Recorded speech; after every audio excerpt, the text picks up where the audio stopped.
حفاظت عشق۔ دبئی کے ایک پرسکون اور پوش علاقے میں واقع اس فلیٹ کے اندر خاموشی کا راج تھا۔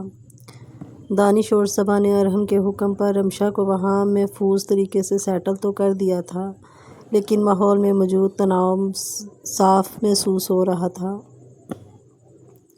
ابھی آرام کا وقت بالکل نہیں تھا۔ ارحم کا فون آنے کے بعد حالات مزید سنگین اور پیچیدہ ہو چکے تھے، کیونکہ ارحم اور اس کی ٹیم کو ان اسمگلرز کے پورے نیٹ ورک کا ایک بہت بڑا اور اہم سراغ مل چکا تھا۔ اب ایک سیکنڈ قیمتی تھا۔ فلیٹ سے نکلنے سے پہلے دانش چند لمحوں کے لیے رکا۔ اس نے لاؤنج کے صوفے پر سمٹی ہوئی بیٹھی رمشا کی طرف دیکھا، جو خوف اور حیرت کے ملے جلے جذبات سے اس نئے بڑے اور اجنبی فلیٹ کے در و دیوار کو تاک رہی تھی۔ دانش قدم بڑھاتا ہوا اس کے پاس گیا اور جھک کر بڑے بھائیوں جیسے نرم اور مخلص لہجے میں بولا، رمشا، میری بات غور سے سنو۔ ہم کسی بہت ضروری کام سے باہر جا رہے ہیں۔ ارحم بھائی نے سختی سے منع کیا ہے کہ ہمارے جانے کے بعد تم نے نہ تو فلیٹ کا مین دروازہ کھولنا ہے اور نہ ہی بالکنی کی طرف جانا ہے۔ کوئی بھی آئے، کوئی بھی آواز دے، تم نے اندر ہی رہنا ہے۔ ہم بہت جلد واپس آ جائیں گے۔ رمشا نے خوف اور بے بسی کے عالم میں اس بات میں سر ہلا دیا۔ اس کی بڑی بڑی آنکھیں دانش کے چہرے پر ٹک گئیں، جیسے وہ اس اجنبی شہر میں ان چہروں میں ہی اپنا تحفظ تلاش کر رہی ہو۔ دانش تو مڑ گیا، لیکن صبا، جو کافی دیر سے دور کھڑی یہ سب دیکھ رہی تھی، آگے بڑھی۔ اس نے جاتے جاتے ایک انتہائی سرد، کڑوی اور ناگواری سے بھری نظر رمشا کے معصوم چہرے پر ڈالی۔ صبا کے چہرے کے سخت تاثرات بتا رہے تھے کہ اسے رمشا کی موجودگی ایک آنک نہیں بھا رہی تھی۔ وہ بغیر کچھ کہے پیر پٹکتی ہوئی دانش کے ساتھ باہر نکل گئی۔ اگلے ہی لمحے باری دروازہ بند ہوا اور باہر سے تالا لگنے کی آواز گونجی۔ 16 سال کی معصوم رمشا اب اس اتنے بڑے پرتعیش مگر بالکل اجنبی فلیٹ میں اکیلی تھی۔ وہ صوفے پر اپنے گھٹنوں کو سینے سے لگائے بیٹھ گئی۔ عجیب بات یہ تھی کہ اس تنہائی میں بھی اس کا معصوم دل اب اپنے اس نام نہاد ہسبینڈ کو یاد کرنے کی بجائے ارحم کے اس رعبدار چہرے اور اس کے دیے گئے تحفظ کا عادی ہو رہا تھا۔ اسے ارحم کے پاس خود کو محفوظ محسوس ہوتا تھا۔ دوسری طرف منظر بالکل صاف تھا۔ ارحم اس وقت شہر کے دوسرے کونے میں واقع اپنے ایک اور خاص، انتہائی قابل اعتماد دوست زین کے خفیہ ہیڈ کوارٹر میں موجود تھا۔ زین، جو ارحم کے اس پورے گروپ کا دماغ مانا جاتا تھا، آئی ٹی، ہیکنگ اور نیٹ ورکنگ کا وہ ایک مانا ہوا ماہر تھا۔ اس وقت وہ اپنے کمرے میں جہاں چاروں طرف بڑی بڑی اسکرینز لگی ہوئی تھیں، دبئی کے ڈارک ویب اور اسمگلرز کے انکرپٹ ڈیٹا کو ہیک کرنے کے لیے دن رات ایک کیے ہوئے تھا۔ کمپیوٹر کی اسکرینز پر سبز اور سرخ رنگ کے کوڈز، نقشے اور ڈیٹا کی لائنیں بجلی کی تیزی سے بدل رہی تھیں۔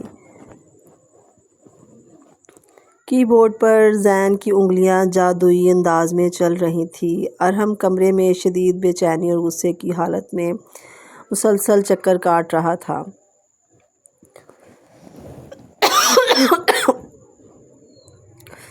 اس کی مٹھیاں بھینچی ہوئی تھیں۔ اچانک زین کے چہرے پر ایک چمک آئی۔ اس نے اپنے چشمے کو ناک پر تھوڑا اوپر ٹھیک کیا اور کرسی گھما کر ارحم کی طرف دیکھا۔ ارحم، ایک بڑی کامیابی ملی ہے مجھے۔ اس لڑکی یعنی رمشا کے ماموں کا ایئرپورٹ کا پورا ڈیٹا مل گیا ہے، اور ساتھ ہی دبئی کے اس لوکل ہینڈلر کا آئی پی ایڈریس بھی ٹریس ہو گیا ہے، جس نے رمشا کو ایئرپورٹ پر ریسیو کرنا تھا۔ ارحم نے فوراً چونک کر زین کی طرف دیکھا۔ لیکن زین نے گہرا سانس لیتے ہوئے بات جاری رکھی۔ لیکن ایک مسئلہ ہے، ان کا جو مین سرور ہے وہ بہت ہائی ملٹری گریڈ سیکورٹی پر ہے۔ میں یہاں بیٹھے اس کے فائر وال کو بائی پاس نہیں کر پا رہا۔ مجھے اس کے لیے فیلڈ سے ایک لائیو ڈیٹا بیک اپ چاہیے ہوگا، یعنی کسی کو ان کے اس لوکل آفس کے اندر جا کر راؤٹر تک پہنچنا ہوگا۔ مجھے دانش اور صبا کی ضرورت پڑے گی۔ ٹھیک اسی وقت کمرے کا خودکار دروازہ کھلا اور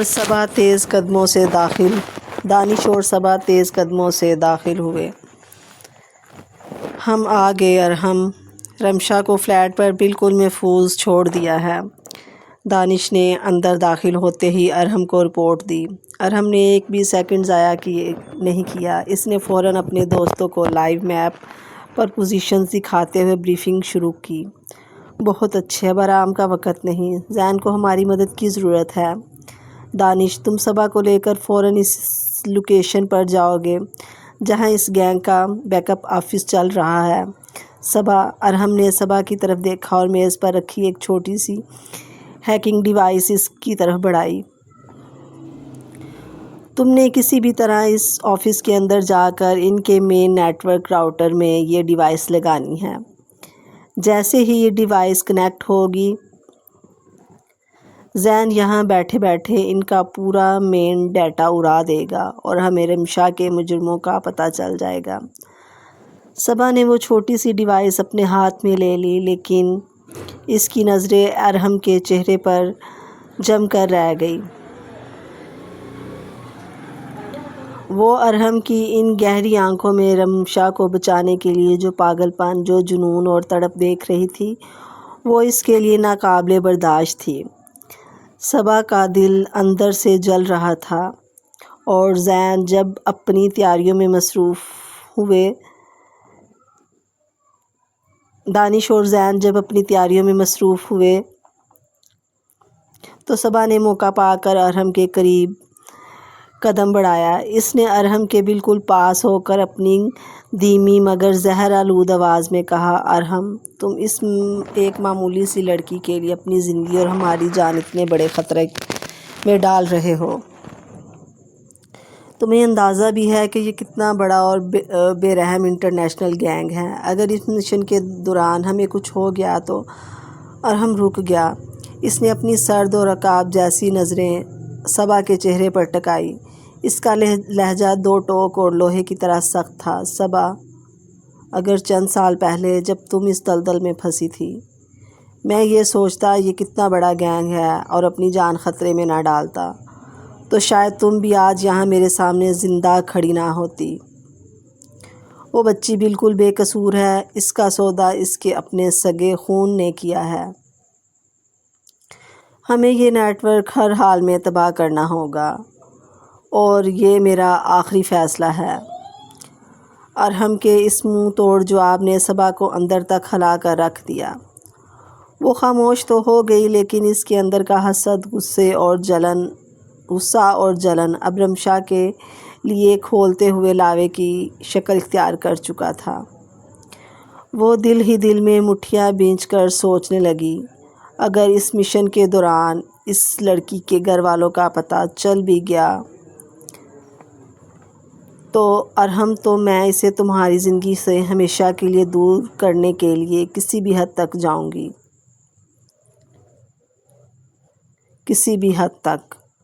اب چاروں دوست ایک ایسے خطرناک اور موت کے کھیل کا حصہ بن چکے تھے جہاں ایک طرف رمشا کی زندگی اور مستقبل کا سوال تھا اور دوسری طرف صبا کے دل میں پلتی ہوئی نفرت کی بھیانک آگ۔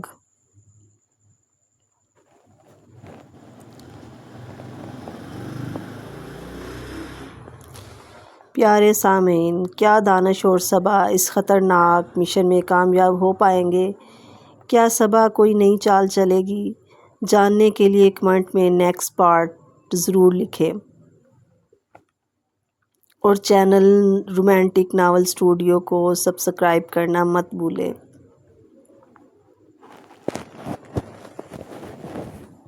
تحریر اور آواز شہر بانو۔